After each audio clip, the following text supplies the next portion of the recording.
the opportunity to work with a young girl who was sexually molested from the time she could remember till she was 12 years old. And at 13, she was selling herself in the trailer park. Right. And she had a terrible attitude. What she knew. Right. She had a terrible attitude. She was a horrible witness for the prosecution. Nonetheless, she's a child. This guy, thank God, went to jail.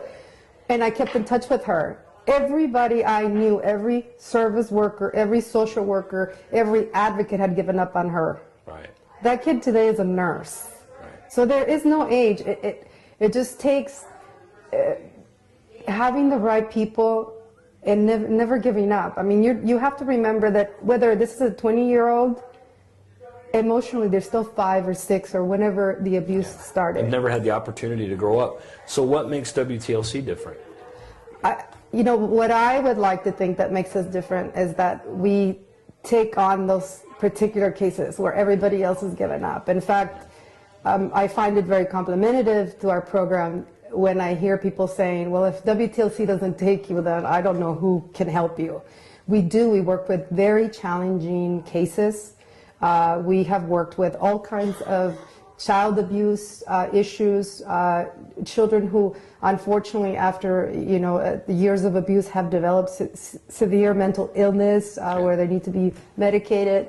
But again, we have the qualified staff, we have the patients, and every single one of our staff members, board members, people involved with the work of WTLC truly care about these families. And it's not just you're here for 45 days, 90 days, or a year, however long you're here. These are members of our extended family, and the bottom line is that's the kid that's going to take care of me in 20 years. I would like to think that the kids that come through here are going to be the leaders of tomorrow, and therefore we need to treat them like that. When it comes to investing in our community, I have this opinion, and it's anecdotal, of course, and I don't want to use too much hyperbole here, but it seems to me that society is inverting and is really becoming very self-absorbed and socialized to the point where it's inside my house, my little box, my little cocoon, leave me alone as long as I have my 2 cars and my 2 TVs. But I've found that if they get the right message from someone like you about the reality that is the problems that are occurring, and that women don't generally volunteer to be abused. Right. They don't volunteer to go back, they just don't have options. Right. Or any child for that matter. Right. So, but then that was my point, is that we're not talking about adults in many of these cases. We're talking about young children who by some accident of their fate were born to their parents. Right. How can we convince other people that they need to invest in those children and that they aren't lost causes? I mean, what's your message to those people?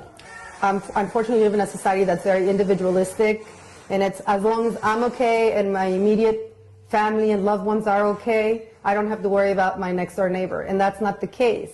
Because if you don't invest in these kids, if you don't look at every survivor, first of all, we're fortunate enough to have found them.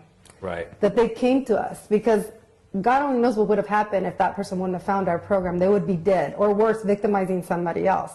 So we need to look at it that way. This is a crime issue. This is a public safety issue. This is an issue that improves the quality of life for our entire community. And we can't just throw people in jail. We need to have treatment. We need to get to the root of the problem. And we need to put our resources where we see results. What WTLC does in its residential program, particularly with their children and young survivors, we have seen year after year our survivors get younger and younger every day. It's unfortunate. And like I said, these women and children have never lived a life without violence. We plant that seed. The community needs to take that other step. And again, never give up. And never think that you know the reason why somebody would do something as horrendous as selling their body for $10 or... Yeah. Well, we all know in human nature, I mean, frankly, the Haitian situation is a perfect example of where normally relatively common civilized people can become very aggressive when it comes to survival. And in this country, people are like, oh, there's food everywhere, they could get help. Well, in all honesty, there are not assistance programs for everyone. Children, in fact, are not treated in the way that they were 25 years ago. They're seen as a nuisance rather than as something to be cared for and taken care of. And then in many times they're reintroduced into the family that was abusing them in the first place, which fascinates me to the point where I don't understand why we can't do more. With the economy being what it is, what's your biggest challenge right now? I mean, it's not just funding. Are we seeing an increase in the need for places? There's definitely a decrease in funds and an increase in access, trying to access the services. And again, our cases keep getting, and I say cases, and I don't mean that in an insensitive way, because every person is a human being that needs to be treated with dignity and compassion. But they get more complicated. Again, you're dealing with years of abuse. 45 days, 90 days is not going to do it. They need a supportive program. And if you don't do this now, it's going to end up, I mean, for all those people who are very budget conscious and saying, well, we're just throwing money at the problem, I'm telling you right now that if you send a child into a foster care program, more than likely you are throwing money away. Well, statistically that's proven. If that child goes to a program that is a qualified program that is there to help them become rehabilitated and productive members of society and really find their role within society. I mean, we have kids here who were terrified of law enforcement who are now police officers, who are now soldiers. I mean, we have a community educator that's a fine example of that. Yeah, Denny. Exactly. Phenomenal young man. Absolutely. This is a kid who could have been out there creating problems, and he'll say it. You know, he's the first one to admit it. But here he is helping other young people, a good family man, and somebody who served our country. That's the kind of work that's the kind of work that's worth investing in. I mean, I have part of the problem that I find with people is, I'm just one person. What can I do? There's a thousand things that can be done. Number one, talking about making people aware of, you know, it's not so black and white. You know, and back when I was in law enforcement, it was very black and white. You know, you have a bad guy and you have a good guy. It's not like that in family violence. It's statistical. Exactly. It really doesn't matter it's not exactly. It's not like that in the criminal world. So you have to understand that it's not so black and white. Awareness, talking about it, letting people know. Wait a minute. Let's talk about this. Let's find out why we are seeing an increase. Number one, and very young kids receiving very harsh sentences and being treated like these evil doers, these evil adults that are committing adult crimes. Granted, but again, we're not looking at where this is coming. On the larger picture of that point, if we are willing to work early enough, we intervene when they're young, generally we can stop many of these kids from becoming that adult criminal, allowing them to go out on the street and have to fend for themselves instead of having a reasonable program.